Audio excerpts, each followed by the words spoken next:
Barisan Nasional menegaskan tiada apa yang disembunyikan kepada rakyat, khususnya 10 juta pendeposit tabung haji, berhubung laporan Suruhanjaya Siasatan Diraja RCI mengenai pengurusan institusi itu.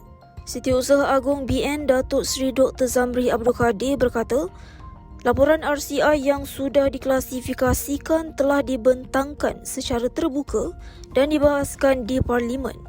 Katanya laporan itu perlu dinilai berdasarkan fakta dan bukti, bukan dijadikan bahan penghukuman politik.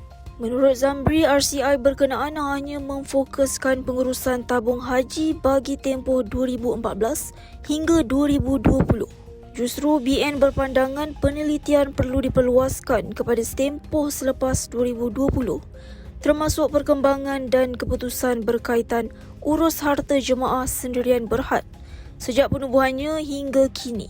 Beliau berkata dapatan RCI mengenai tadbir urus, struktur kuasa dan mekanisme semak imbang perlu dijadikan asas untuk memperkukuh tabung haji.